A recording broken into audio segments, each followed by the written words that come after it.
ఇప్పుడే ఎన్గోల్డ్ బయర్స్ కి కాల్ చేయండి. మీ తాకట్టు బంగారం కష్టాలకి గుడ్ బై చెప్పండి.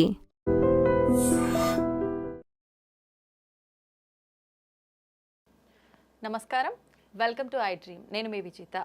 ప్రస్తుతం మనతో పాటు ఉన్నారు ప్రముఖ ఆధ్యాత్మికవేత్త, జ్యోతిష పండితులు డాక్టర్ గుండెపూడి శివసుధీర్ శర్మ గురువుగారు. ఇప్పుడు గురుగారితో మాట్లాడి మన సందేహాలన్నింటినీ నివృత్తి చేసుకుందాం. నమస్కారం గురుగారు. శ్రీమాత్రే నమః, శ్రీ గురుభ్యో నమః. గురుగారు, రెగ్యులర్గా చూస్తూ ఉంటాం ఇంట్లోకి బల్లులు రావటం అనేది. ఒక్కొక్కసారి ఎక్కువగా వస్తుంటాయి, ఒక్కొక్కసారి అసలు ఒక్కటి కూడా కనిపించదు. పెద్దవాళ్ళు చెప్తుంటారు బల్లులు ఎక్కువగా ఇంట్లోకి రావడం అనేది దరిద్రము, మంచిది కాదు, ఇంట్లో ఎవరికో ఒకరికి ఏదో ఒకటి అవుతుంది, రకరకాలుగా చెప్తుంటారు. అసలు నిజమేంటి గురువుగారు?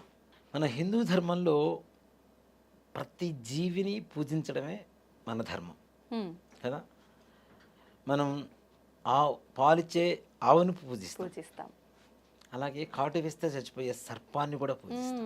అవును, అవునా? అమితమైనటువంటి విష జీవి, అవును, దాన్ని కూడా పూజిస్తాం. అలాంటి విషం ఎక్కువగా శరీరంలో ఉండేటువంటి జీవుల్లో బల్లి కూడా ఒకటి. ఇక్కడ చాలా మంది బల్లి పడితే అది అవుతుంది, ఇది అవుతుంది అనేటువంటి ఒక శాస్త్రం, బల్లి శాస్త్రం అనేటువంటిది ఒకటి ఉంది. అది ట్రాష్ అంటే కాదు, నిజమే. కొన్ని విషయాల్లో నిజంగానే నమ్మాలి. ఓకే, దాంట్లో ఒక్క పాయింట్తో అది నిజమా కాదా అని చెప్పేస్తా. బల్లి పెదవి మీద పడితే మృత్యు భయం అని చెప్పి రాస్తాడు దాంట్లో. నిజంగానే బల్లి పెదవి మీద పడితే అది పొరపాటున మనం నలికితే పాయిజనే కదా, మృత్యు భయమే కదా. అవునా? మరి మిగిలిన విషయాలు కూడా నిజం కాదని ఎట్లా చెబుతాం? అంతే కదా. కాబట్టి బల్లి కూడా ఒక ప్రధానమైనటువంటి పాత్ర మన ధర్మంలో ఉంది. అందుకని కంచికి పోయినప్పుడు చూడండి, బంగారు బల్లి, వెండి బల్లి ముట్టుకొని వస్తారు. అవును. ఇప్పుడు చాలామంది ముఖ్యంగా బల్లి మీద పడితే ఏదో అయిపోతుంది అనేటువంటిది. శుభ అశుభాలు రెండూ ఉన్నాయి. శుభం ఉంది, అశుభము ఉంది. కొన్ని అంటే మన శరీరంలో ఉండేటువంటి అవయవాలలో కొన్ని అవయవాల మీద పడ్డప్పుడు అశుభం ఉంటుంది, కొన్ని అవయవాల మీద పడ్డప్పుడు శుభం కూడా కలుగుతుంది బల్లి వల్ల. అంటే సంపూర్ణమైనటువంటి చెడు కాదు, సంపూర్ణమైనటువంటి మంచి కాదు, ఉండేటువంటి మన శరీరంలో ఉండేటువంటి అవయవాన్ని బట్టి ఉంటుంది.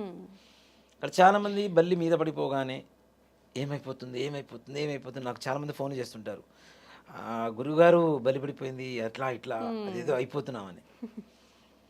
నిజంగా బల్లి అనేది మనకి ఒంటి మీద పడ్డప్పుడు ఏం చేయాలి అనేది ఒక పెద్ద సమస్య చాలామందికి. కంచి వెళ్ళొచ్చి బంగారు బల్లి, వెండి బల్లి ముట్టుకొని వచ్చిన వాళ్ళు ఉంటారు కదా. మనం బల్లి మన మీద పడ్డప్పుడు తలస్నానం చేసి దేవుడి దగ్గర దీపారాధన చేసుకొని ఇష్టదేవాన్ని ఆరాధన చేసుకొని ఎవరైతే కంచి వెళ్ళొచ్చుంటారో వాళ్ళ దగ్గర ఉండేటువంటి బంగారాన్ని ముట్టుకున్నా, వాళ్ళ శరీరాన్ని టచ్ చేసినా ఆ దోషాలన్నీ కూడా పోతాయిట. ముఖ్యంగా లేదు, ఇప్పుడు నా మీద పడింది, నేను ముందుగా వెళ్ళి బంగారు బల్లిని తాకొచ్చాను, ఏ రకమైన దోషాలు లేవు, స్నానం చేసి దీపారాధన చేసుకోవడం, ఇష్టదైవాన్ని ఆరాధన చేసుకొని నమస్కారం చేసుకోవడం, ఇంతవరకే. దానివల్ల ప్రమాదాలు అంటే ఏమీ లేవు. అలాగే ఇంట్లో ఎక్కువగా బలులు ఉంటే ఏం జరుగుతుంది అనేటువంటిది ఇది. ఇక్కడ చూడండి, కొన్ని సినిమాల్లో నిజ జీవితాల్లో ఏవైతే జరుగుతుంటాయో అవే కొన్ని సినిమాల్లో చూపిస్తూ ఉంటారు. ఎక్కువగా, కొన్ని కాదు ఎక్కువగా, ఇంకొంచెం యాడ్ చేసి మరి ఇంకాస్త మసాలా యాడ్ చేసి మరి చూపిస్తూ ఉంటారు. దీంట్లో బల్లి అరుస్తుంది అంటారు. బల్లి అరుపు, అవును, శబ్దం వినిపిస్తుంటుంది, గ్రర్ మన సౌండ్ వస్తుంది, గట్టిగా వినపడుతుంటుంది. గట్టిగా గుర్ర పెడితే ఎలా ఉంటుంది అలాంటి సౌండ్ వస్తుంది. అలానే ఈ రెండు వేళ్ళు కనుక మనం చిటికి వేసినప్పుడు ఎట్లా సౌండ్ వస్తుంది, టప్ టప్ టప్ అని కొట్టుకుంటుంటాయి, అదొక సౌండ్ వస్తూ ఉంటుంది. ఇవి శుభానికి సంకేతం. ఎందుకు శుభానికి? అవి అరిచేటువంటి సమయం కూడా ఇష్టం వచ్చినటువంటి సమయంలో అరవవు. ఏదైతే మన గృహంలో మంచి కానీ చెడు కానీ జరగబోతుందో దానికి సంకేతం. ఇక్కడ చూడండి, కుక్కలకి ఉన్నటువంటి ఒక ఆలోచన విధానం, అంటే వాటి శక్తి, జ్ఞానశక్తి అనేది మనకు ఉండదు. మనం పడుకుంటాం, గట్టిగా నిద్రపోతే పక్కనున్న వాళ్ళు గట్టిగా అరిచినా కూడా వినపడదు ఒక్కోసారి. వాళ్ళు లేపినా లేవం. కానీ కుక్క చూడండి, ఆ సరౌండింగ్లో చిన్న సౌండ్ అయినా టప్పని లేచి కూర్చుంటాయి, అరుస్తుంటాయి. ఇక్కడ ఇంకోటి ఏంటంటే, ఒకటి అరిచిందంటే ఊరుకోదు. వీధిలో కుక్క అయితే ఒక కుక్క అరిచింది అంటే ఎక్కడో ఇంకో సెంటర్లో ఉంటుంది, 4 రోడ్ల కూడల్లో, అక్కడ ఉండేటువంటి అది కూడా రెస్పాండ్ అవుతుంటుంది, మొత్తం చుట్టూ రౌండప్ వేస్తూ ఉంటాయి. ఇవి అంటే వాటికి ఉండేటువంటి జ్ఞానం అది. వాటికి ఉండేటువంటి విశ్వాసం కూడా అంతే. కొద్దిగా అన్నం పెడితే, ఒక 4 రోజులు అన్నం పెడితే ఆటోమేటిక్గా 5వ రోజున మన కోసం ఎదురు చూస్తూ ఉంటాయి. అలాగే మనకి ఏదైనా ఆపద జరుగుతున్నప్పుడు కూడా కాపాడుతూ ఉంటాయి. మనం పెంచుకునే కుక్కలు కావచ్చు, వీధి కుక్కలు కావచ్చు, ఏవైనా. ఇప్పుడు వీధి కుక్కలకి ఎక్కువగా ఫుడ్ పెట్టకండి అది ఇదని మాట్లాడుతున్నారు. నిజంగానే ఒక జీవికి పెట్టడం ద్వారా తప్పేం లేదు. అదో మనకు శునకం అంటే కాలభైరవుడు కదా, సాక్షాత్ కాశీని పరిపాలించేటువంటి ఒక క్షేత్రపాలకుడు కాలభైరవుడు. అలాగే ఒక్కొక్క ప్రాణికి ఒక్కొక్క రకమైనటువంటి ఇది ఉంటుంది. మరి నిజంగా బల్లులు ఇంట్లో ఉండకూడదు అని అనుకుంటాం కదా, మరి కాటు వేస్తే చనిపోయేటువంటి పాము దగ్గరికి వెళ్ళి పాలు ఎట్లా పోసేస్తారు మరి? అంటే సుబ్రహ్మణ్య స్వామి అన్నట్టుగా. మరి దీంట్లో కూడా ఒక జీవి అంటేనే ఆత్మ, పరమాత్మ. ఏం చెబుతుందంటే దేహో దేవాలయ ప్రోక్తో జీవో దేవ సనాతన అని చెప్పి చదువుతున్నాం. దేహమే దేవాలయం, జీవుడే సనాతనం చూస్తున్నటువంటి దేవుడు. దాంట్లో కూడా జీవం ఉన్నప్పుడు అది కూడా ఒక ప్రాణి, ఒక శక్తి కలిగినటువంటి లక్షణాలు ఉన్నటువంటిదేగా. అవునా? ప్రతిదాన్ని నెగిటివ్గా తీసుకుంటే నెగిటివ్గా కనబడుతుంది, పాజిటివ్ తీసుకుంటే పాజిటివ్ కనబడుతుంటుంది. ఆలోచన విధానం ముఖ్యంగా.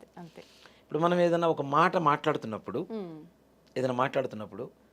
ఏదైనా ఎవరైనా తుమ్మితే ఏమంటాం? బా సత్యం అయిపోతుంది అంటాం. లేదు, మనకి ఇష్టం లేని విషయం మాట్లాడుతున్నప్పుడు తుమ్మితే ఇదిగో అయిపోయింది మన పని, అంతే. అవునవును, రెండు మనమే అనుకుంటాం సందర్భాన్ని బట్టి. ఏదైనా ప్రయత్నం జరుగుతుంది, మనం ముందుకు నడుచుకుంటూ వెళ్తుంటాం. ఒక తమాషా ఒక మాట ఉంటుంది, బతుకున్న వాడు తుమ్ము పట్టించుకోవాల్సిన అవసరం లేదు, చచ్చిన వాడు ఎలాగుతాడు కదా. నిజమే కదా. ఇంకోటి కూడా ఉంది, వెనక తుమ్ము మంచిదిలే ముందుకి. వెనక వాళ్ళు ఎవరైనా తుమ్మారు అనుకోండి, మనం ముందుకు వెళ్తున్నాం, వెనక తుమ్ము ముందుకు మంచిది. ముందుకు వెళ్ళమని తోస్తారా? చెడుకు చెడే, మంచికి మంచి, రెండు మనమే తీసుకుంటున్నాం. ఇక్కడ ఒక మాట చెప్పానంటే మన ఆలోచన విధానమే కేవలం దానికి కారణం అవుతుంది. బల్లులు ఇంట్లో ఉండడం ద్వారా చూడండి, మీకు క్రిమి కీటకాదులు తక్కువ ఉంటాయి. బల్లులు తినేదేంటి? అంతే, చిన్న చిన్న పురుగులు ఏవైతే ఉంటాయో, దోమలు ఇట్లాంటివి ఏవైతే వాళ్తూ ఉంటాయో టక్కన పట్టేస్తాయి. అవునా? అది కూడాను మానవాళికి ఒక రకమైనటువంటి సంరక్షణ కలిగిస్తున్నటువంటి జీవే. ఆ పురుగులు మన వంటి మీద వాళ్తే ఎలా ఉంటుంది? మనకి చీదరగా ఉంటుంది కదా. బావిలో ఉండేటువంటి తాబేలు మాత్రం దేవుడు, ఇంట్లో గోడ మీద ఉండేటువంటి బల్లి మాత్రం దయ్యమా? తాబేళ్ళు ఉంటాయి, చేపలు ఉంటాయి, వాటిని దేవుడిగా పూజిస్తూ ఉంటారు. అసలు ఎందుకు పూజిస్తారు అనేది తర్వాత, అది విష్ణుమూర్తి అవతారం, అది తీసి పక్కన పెడితే, వాటర్లో బావిలో ఉంటాయి కాబట్టి లోపల ఉండేటువంటి చెడునంతా కూడా అవి తింటూ ఉంటాయి, వాటర్ని ఫిల్టర్ చేస్తూ ఉంటాయి కాబట్టి సో అవి మంచివి. ఇంట్లో కనబడుతున్న క్రిమికీటకాదులు మన మీద వారకుండా తింటున్న బల్లి మాత్రం చెడ్డది కదా. ఆలోచన విధానమే ముఖ్యం అక్కడ, అది కూడా మంచిదే. బల్లులు ఇంట్లోకి రావడం అనేది అతి ఎక్కువగా వస్తుంటే మనం తట్టుకోవడం కష్టం. ఇది దేనికంటే ఏదైనా పాలలో పడతాయో, మన తినే ఆహారాలు పడుతుంది అన్నటువంటి ఒక భయంతో ఉంటాం. కానీ కొద్దిగా ఉండేటువంటి బల్లుల వల్ల ఏ రకమైనటువంటి ప్రమాదం లేదు. కానీ అదే ఇక్కడ చెబుతున్నా కదా, ప్రపంచంలో ఎవ్వరికీ భయపడినటువంటి ఆడవాళ్ళు బల్లులకు మాత్రం భయపడతారు చాలా ఎక్కువగా. భర్త అతి గంభీరంగా 6 అడుగులు ఉన్నటువంటి భర్త కూడా భయపడరు. చిన్న బొద్దింక లేదంటే చిన్న బల్లి పడిందంటే యుద్ధం చేసినటువంటి ఆడవాళ్ళని చూశాను నేను కూడా. బల్లి కనబడితే చాలు. నాకు తెలిసిన ఒక అమ్మాయి ఉంది, బల్లి ఆ రూములో, వాళ్ళ అమ్మగారు మన మధ్య వేరే దేశం వెళ్ళిపోయారు, ఆ అమ్మాయి ఒక్కతే ఉంది ఇంట్లో. బల్లి కనపడిందని ఇంట్లో ఉండేటువంటి అన్ని తలుపులకి కింద క్లాతులు పెట్టుకుంటూ వచ్చింది. నైట్ ఎప్పుడో ఇంటికి వెళ్తుంది, 8:30 ఆ టైంకి. ఆఫీస్ తొందరగా అయిపోతుంది, ఎందుకు వెళ్ళవు తొందరగా ఇంటికి వెళ్ళవు అంటే, ఇంట్లో బల్లులు ఉంటాయి. మరి ఎంతకాలం అని చెప్పి బయట ఉంటావు? వాటిని చూస్తే భయం, చీకటి పడితే అవి బయటికి వెళ్ళిపోతాయి, అప్పుడు వెళ్ళిపోతానండి. తలుపుల కింద అన్నిటి కింద డోర్ల కింద మొత్తం క్లాతులు పెట్టేస్తుంది. అవి కింద నుంచి ఏం రావు కదా. రావు, ఎక్కడ చిన్న సందు చాలు నాన్న. ఒక బల్లి గుడ్డు పెట్టిందంటే అది బల్లి అవ్వదా? మరి ఎక్కడ గుడ్డు పెట్టిందో నీకు ఎట్లా తెలుస్తుంది? ఇంటి మొత్తం మీద ఎన్ని షెల్ఫ్లు ఉంటాయి, ఎన్ని అటకలు ఉంటాయి, ఎన్ని విండోస్ ఉంటాయి, అవునా? అది తెలియవు. కాకపోతే ఏంటంటే ఒక రకమైనటువంటి దాన్ని చూస్తే ఒక జిగుప్స, అంటే ఒక అసహ్యం ఏదైతే ఉంటుందో దాని శరీర ఆకారం అలా ఉంటుంది కదా. కానీ మరి అలా అనుకుంటే కుక్కలను చూస్తే కూడా భయపడుతుంటారు కదా, మరి వాటికి మాత్రం కాశీకి వెళ్ళి వస్తే పూజ చేస్తారు మంచిగా. బల్లులు ఇంట్లోకి రావడం ప్రమాదకరం అనేది ఏంటి అంటే ఒక సైంటిఫిక్గా. ఎక్కువగా బల్లులు ఉంటే ఆహార పదార్థాల మీద వాలుతూ ఉంటాయి, పడుతూ ఉంటాయి, అవి తెలియకుండా మనం తింటూ ఉంటాం. వాటి వల్ల విషం మన కడుపులోకి పోతుంది, మనకి హెల్త్ ప్రాబ్లమ్స్ వస్తాయి. విషం తింటే ఎక్కువ ఆరోగ్యకరంగా ఉండరు కాబట్టి తప్పనిసరిగా ప్రమాదం జరుగుతుంది అనేటువంటి ఉద్దేశంతో బల్లులు ఎక్కువగా ఇంట్లో ఉండకూడదు అని అంటారు. కానీ ఇంట్లోకి బల్లులు రావడం అశుభం అనేది మాత్రం కాదు. శుభసూచకమే. అవి గట్టిగా మన మనసులో ఏదన్నా సంకల్పం, ఇప్పుడు పూజ చేసుకుంటూ ఉంటాం, పూజ చేసుకునేటప్పుడు దేవుడికి సంకల్పం అనుకుంటాం, టక్కన బల్లి అరిచింది అనుకోండి, నిజంగా అది సత్యమై తీరుతుంది. సాక్షాత్ ఒక ఋషీశ్వరుడు మనల్ని ఆశీర్వదించి నువ్వు అనుకున్న కోరిక తీరుగాక అని చెప్పి వరం ఇస్తే ఎంత వరమో, మనం సంకల్పం చేస్తున్న సమయంలో బల్లులు అరిస్తే అదే సంకల్ప బలం మనం చేసుకునేటువంటి మన మనసులో ఉన్నటువంటి సంకల్పానికి చేకూరుతుంది. తప్పనిసరిగా సంకల్ప సిద్ధి జరుగుతుంది. ఇంతమంది గురుగారు, చాలా మంది ఊర్లలో బల్లులు ఎక్కువగా వచ్చినప్పుడు వాటిని కొట్టడము, కింద పడగానే వాటిని వెంటనే చంపడము, బయటికి తోసేయడము, చీపు అలా చేస్తూ ఉంటారు. దానివల్ల ఏమైనా దోషం కలుగుతుంది? నిజంగా చెప్పాలంటే బయటికి నెట్టవచ్చు, అంతేగాని వాటిని చంపడం అనేది జీవహింస. ఇప్పుడు మేము మటన్ తింటున్నాం, చికెన్ తింటున్నాం అంటే అవి కూడా తినకూడదనే చెబుతాను నేను. రాబోయే 3వ ప్రపంచ యుద్ధంలో అతి ఎక్కువ మంది బతికుండే వాళ్ళల్లో వెజిటేరియన్స్ మాత్రమే ఉంటారు, అతి ఎక్కువ మంది. అట్లా అయితే చాలా తక్కువ మంది ఉంటారు. నిజం. నాన్ వెజిటేరియన్స్కి ఎక్కువగా మరణం సంభవించబోతుంది, వెజిటేరియన్స్ ఎక్కువ మంది ఉండబోతున్నారు అనేది ఒక పెద్ద ప్రపంచవ్యాప్తంగా జరిగినటువంటి ఒక రీసెర్చ్లో తెలిసిన విషయం ఇది. Okay okay. అందుకని అసలు నాన్ వెజ్ తినొద్దనే చెబుతాను నేను. ఒక జీవహింస, మన జీవానికి మనకు కూరలు ఉన్నాయి, అవునా, ఆకుకూరలు ఉన్నాయి, ఇన్ని తింటుంటాం, ఇన్ని ఉండగా కూడా అదే ఎందుకు తినాలి? అవి తినడానికి మాత్రం పచ్చిగడ్డి అవి మాత్రం మేపిస్తూ ఉంటాం, మనం మాత్రం వాటిని కోసుకొని తింటాం.